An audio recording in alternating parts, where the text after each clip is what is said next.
मुझे मगध का उत्तराधिकारी नियुक्त कर दीजिए।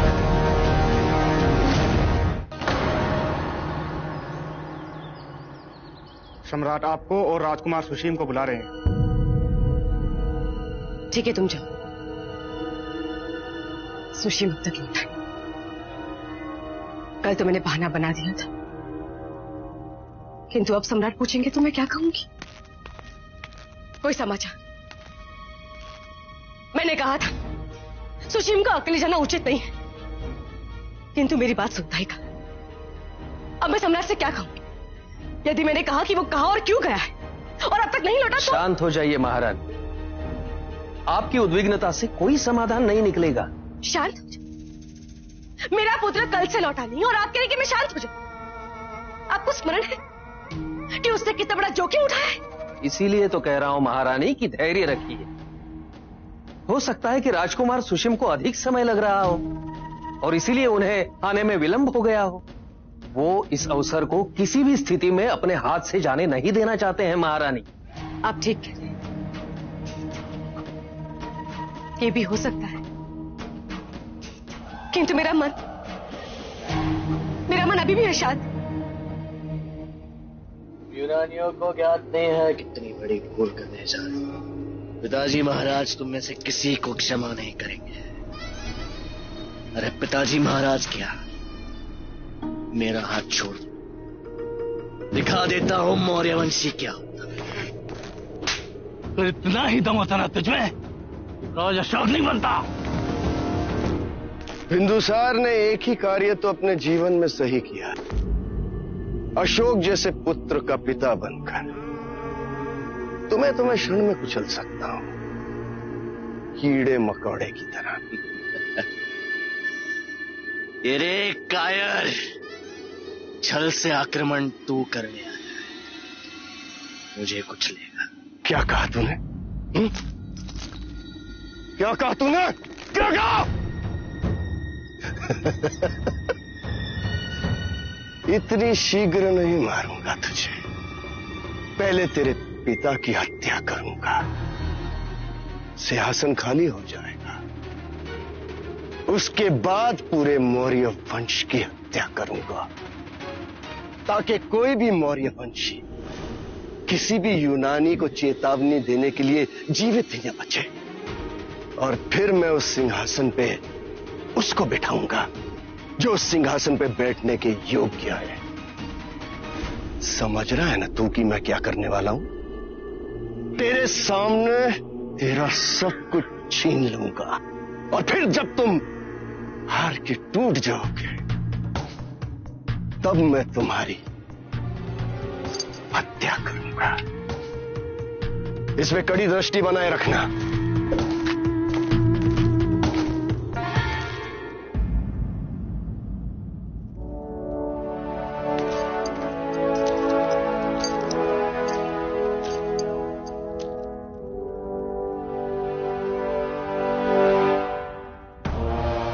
कलिंग नरेश महाराज जगन्नाथ की जय। कलिंग नरेश महाराज जगन्नाथ की जय। कलिंग नरेश महाराज जगन्नाथ की जय। कलिंग नरेश महाराज जगन्नाथ की जय। कलिंग नरेश महाराज जगन्नाथ की जय। कलिंग नरेश महाराज जगन्नाथ की जय।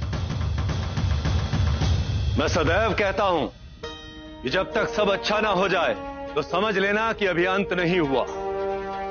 और आज मेरे परिवार और मेरी प्रजा के बीच में मेरी उपस्थिति मेरी बात को सत्य सिद्ध करती है।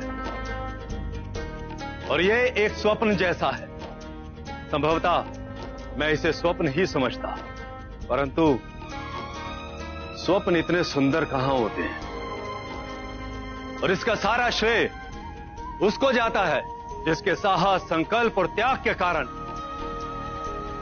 मैं तक्षशिला और कीचक से बच सका और कलिंग के राजा के रूप में पुनः स्थापित हुआ। वो कोई और नहीं मेरी पुत्री कौरवकी है।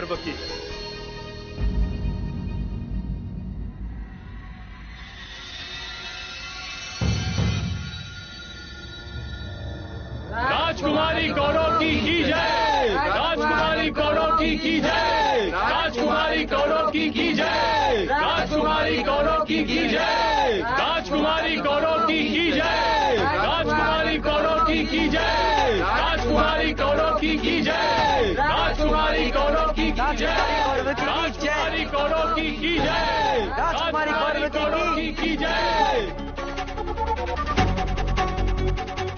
मैं मानता हूं कि राजकुमारी कौरवकी का योगदान बहुत है, परंतु ये कहना कि केवल कौरवकी का ही योगदान है, ये युवराज के साथ अन्याय है। महाराज जगन्नाथ को स्मरण कराना होगा कि यह अनुचित नहीं, अभी उचित समय नहीं है नायक। बहुत कठिनाइयों से मगध और कलिंग में मित्रता हुई है।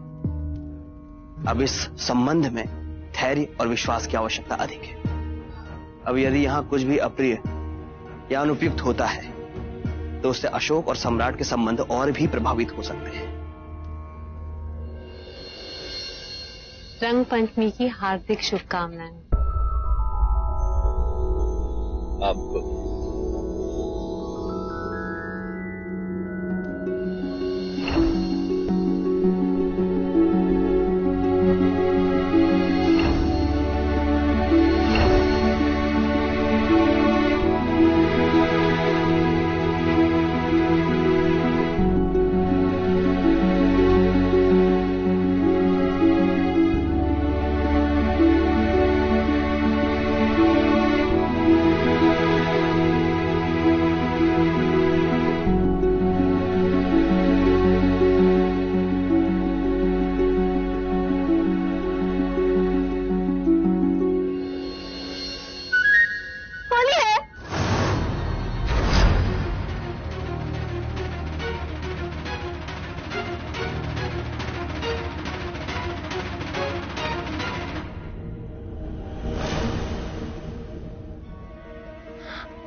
आज भ्राताशोक की अनुपस्थिति अच्छी नहीं लग रही है।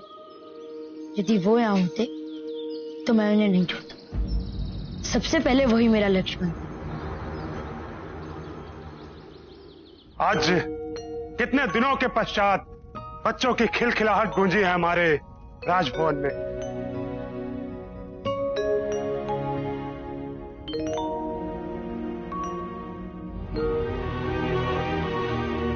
क्या हुआ भैया? अशोक को पाटलिपुत्र भेजने की जल्द से जल्द तैयारी करो।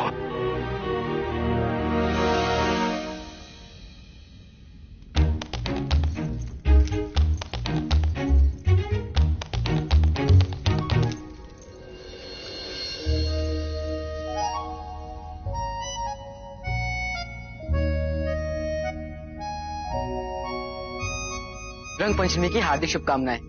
आपको भी। आप चलो मेरे साथ। कहाँ?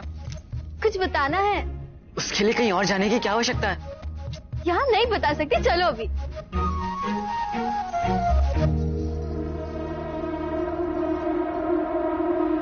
आपने मुझे यहाँ क्यों बुलाया है?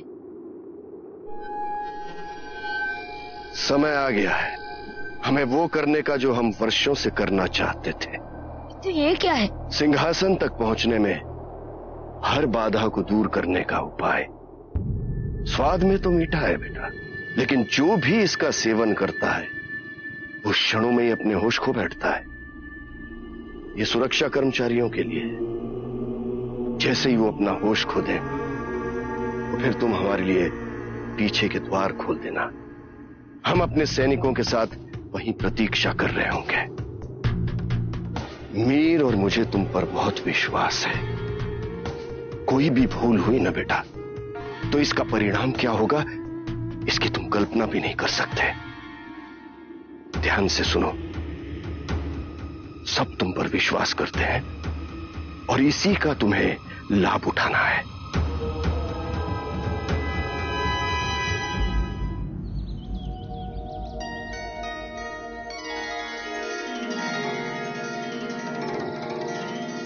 अब अपने नेत्र खोलो।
ये हमारे कुल की प्रथम पीढ़ी को भेद स्वरूप मिला था और ये तभी से हमारे पास है। कहते हैं ये हमारे लिए बहुत ही शुभ सिद्ध हुआ है। मैं ये आज तुम्हें भेंट करना चाहती हूँ। तुमने जो कुछ भी हमारे लिए किया उसके आभार स्वरूप।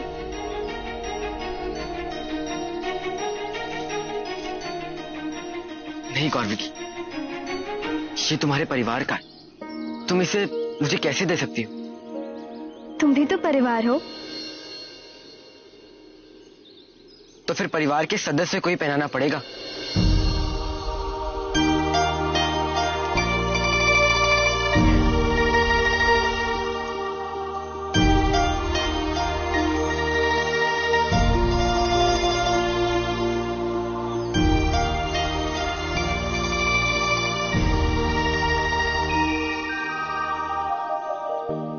ये तुमने क्या किया कौरवकी? जिस व्यक्ति की धमनियों में शत्रु रक्त बह रहा हो, तुम उससे प्रेम करने का दुस्साहस कर कैसे सकती हो? मगध और कलिंग में संधि नहीं हो सकती। ये संधि मैं कभी स्वीकार नहीं कर सकता। विवशता में व्यक्ति क्या नहीं करता। यही कारण था कि मैंने बिंदुसार का पाटलिपुत्र में आने का निमंत्रण स्वीकार किया। उसी भवन में ठहरा जहां मौर्य रहते हैं।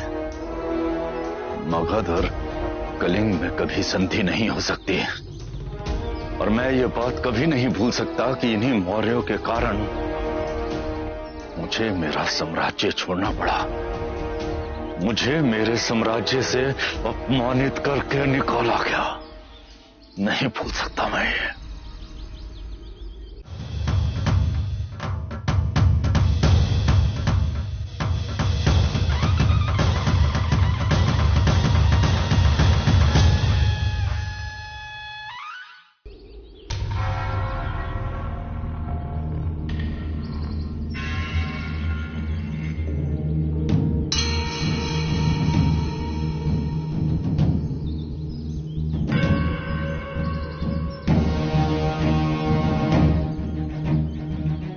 जाओ और ठंडाई लेकर।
अशोक भी नहीं है। हे ईश्वर, अब क्या होगा?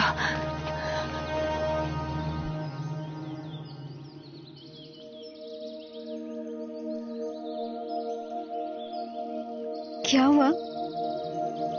पता नहीं, मन व्याकुल सा हो रहा है। और ऐसा तभी होता है जब माँ भी व्याकुल होती है। मैं जानती हूँ अशोक, पिछले कुछ दिन तुम्हारे लिए बहुत ही कठिन रहे हैं, विशेषकर तुम्हारे और सम्राट बिंदुसार के संबंध के बीच। पर ये भी देखो ना, तुमने उनके वचन को पूरा किया और इस बार भी बिना सैनिकों को क्षति पहुंचाए तुमने ये युद्ध जीता। जब सम्राट को ये बात ज्ञात होगी, कितने गर्वित हो उठेंगे वो। तुमने असंभव को भी संभव कर दिखाया अशोक। ये उपलब्धि सभी को प्रभावित करेगी, तुम्हारे पिता को भी।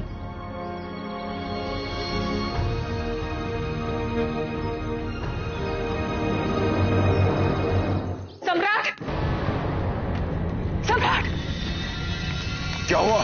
सम्राट, यूनानी सेना घुसपैठ कर राजभवन के द्वार तक पहुंच गई है। यूनानी सेना? हाँ, मैंने स्वयं देखा।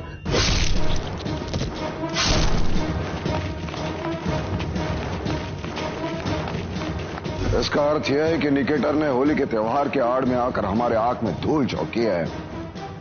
यह सारी योजना हम पर आक्रमण करने के लिए थी। आज उसमें से एक भी जीवित नहीं बचेगा। मेरे लिए क्या आदेश? महामात्य खल्लटक को सूचित करे। सभी रानियों सियामक सुशीम को सुरक्षा कक्ष में ले जाओ।